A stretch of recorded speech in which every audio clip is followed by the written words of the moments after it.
আজকে পাবদা মাছ নিয়ে আসলাম। এবার এটা কিভাবে রান্না করব তো চলো দেখি। পাবদা মাছটা আমি দু টুকরো সাইজ করে নিয়েছি। এটা কিন্তু বেশি বড় ছিল না, ছোট ছোট মাছ, তো আমি দুভাগ করেছি। এবার এটার সাথে আমি কি করব, এবার এখানে আলু ছোট ছোট সাইজ কেটেছি, পেঁয়াজ, লঙ্কা, টমেটো নিয়েছি। এবার তোমাদের মনে প্রশ্ন উঠতেই পারে যে পাবদা মাছ দিয়ে এইভাবে আলু দিয়ে কীভাবে রান্না হবে। তো আজকে আমি রান্না করব এটা ভাপা। তো এটার জন্য আমি কি কি নেব দেখো, তোমরা দেখতেই পাচ্ছ আমি আলু ছোট করে কেটেছি, পেঁয়াজ কেটেছি, লঙ্কা নিয়েছি আর টমেটো নিয়েছি। এবার এটার সাথে মশলা আমি কি করব, এখানে আমি জিরের গুঁড়ো নিয়েছি, লঙ্কার গুঁড়ো নিয়েছি, হলুদ, লবণ আর টেস্ট বাড়ানোর জন্য আমি কিন্তু এখানে মিট মশলা নিয়েছি। তো দেখো আমি রান্নাটা শুরু করব। প্রথমে আমি মাছটাকে হলুদ লবণ মাখিয়ে রাখবো। এই মাছের মধ্যে আমি লবণ দিয়ে দিচ্ছি, বেশি দেব না, যেহেতু ভাপা হবে অল্পই দেবো আমি। আর এখানে দিলাম আমি হলুদ। এই মাছটা কিন্তু আমি আজকে কাঁচা বানাবো। এটাকে আমি ভালো করে মেখে নিই।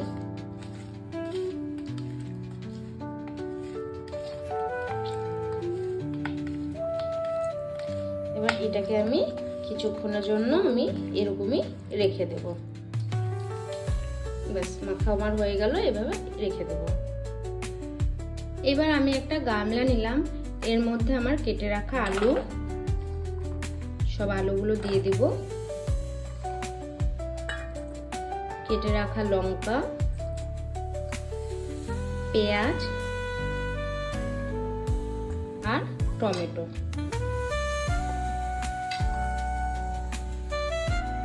এবার এর মধ্যে যে মশলাগুলো রেখেছি সেটা দিয়ে দেব।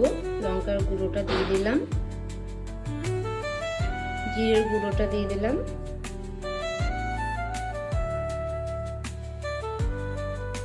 এটা হচ্ছে মিট মশলা। এটা কিন্তু একটু মন দিয়ে দেখতে হবে, কারণ একটু এদিক ওদিক হয়ে গেলে কিন্তু স্বাদটা এদিক ওদিক হয়ে যাবে। এবার এখানে আমি হলুদ দিয়ে দিলাম আর স্বাদ মতো লবণ।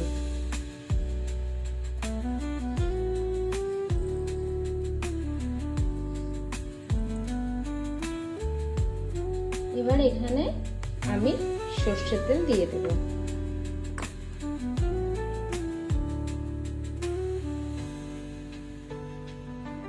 সরষের তেলটা একটু বেশি দিলাম। এবার এটাকে আমি ভালো করে মেখে নেব।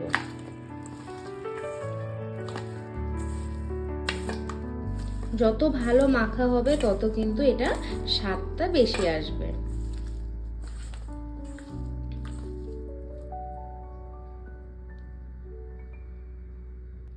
এটা আমার খুব ভালো করে মাখা হয়ে গেল। এবার এর মধ্যে আমি হলুদ লবণ মাখিয়ে যে মাছটা রেখেছিলাম সেটা এখানে আমি দিয়ে দেব, দিয়ে আবার ভালো করে একটু মেখে নেব মাছটাকে দিয়ে।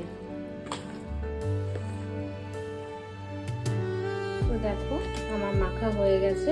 এবার এটাকে আমি কিছুক্ষণের জন্য এরকমই রেখে দেব। আমি এখানে গ্যাস ধরিয়ে কড়াই বসিয়েও দিয়েছি। এবার এর মধ্যে আমি তেল দিয়ে দিচ্ছি। তেল অল্পই দেবো, যেহেতু আমি আগে তেলটা দিয়েছি।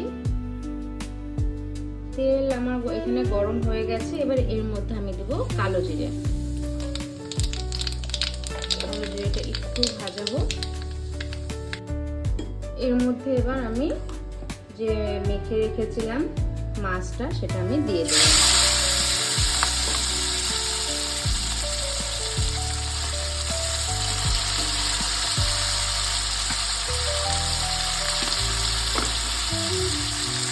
আমি সবগুলো দিয়ে দিলাম, দিয়ে এবার হালকা নাড়াচাড়া করব। জানি না এই ভাপাটা আগে তোমরা কেউ খেয়েছো কিনা, কিন্তু এটা সত্যি বলতে আমার মায়ের রেসিপি। আমার মা আমাকে বলেছে এইভাবে বানা, তো আমি বানিয়েছি, বানিয়ে ভীষণ টেস্টি লেগেছে। তো এর জন্য আমি তোমাদের সাথেও শেয়ার করছি এইভাবে রান্নাটা করে। এটাকে আমি একটু ভেজে নিলাম, মানে ভাজা বলা ভুল কথা, একটু নাড়াচাড়া করে নিলাম, কারণ বেশিও নেব না, মাছটা গেলে কিন্তু ভেঙে যাবে। তো অল্প একটু নাড়াচাড়া করলাম। এবার এর মধ্যে না আমি এখনই ধনিয়া পাতা দিয়ে দেবো। কেউ যদি চাও নামানোর আগেও দিতে পারো বা এখনও দিতে পারো। দিয়ে একটু ভালো করে একটু নাড়াচাড়া করে নিচ্ছি আমি হালকাভাবে।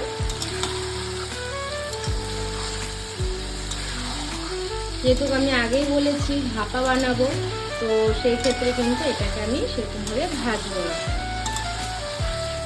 বাস এবার এর মধ্যে আমি যে জলটা ছিল, মানে মাছটা ছাড়ার পরে গামলার মধ্যে একটু জল দিয়েছিলাম, সেই জলটা আমি এখানে এবার দিয়ে দিলাম। তো আমি জলটা অল্পই দিব, বেশি দিব না। দেখো জলটা অল্প অল্প জল। এবার এটাকে আমি একটু নাড়াচাড়া করে নিচ্ছি। গ্যাসটাকে মোটামুটি ভাবে রাখবে, খুব বেশি হাইও না আর খুব বেশি লো না, মোটামুটি রাখবে। রেখে এবার এটাকে আমি ঢেকে দেব। এটা ভাপে ভাপে সিদ্ধ হবে।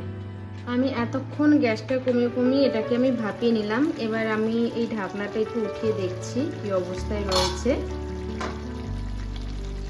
আমি পুরো নাড়বো না, জাস্ট অল্প একটু আমি দেখবো। এখনো এটার মধ্যে জল রয়েছে।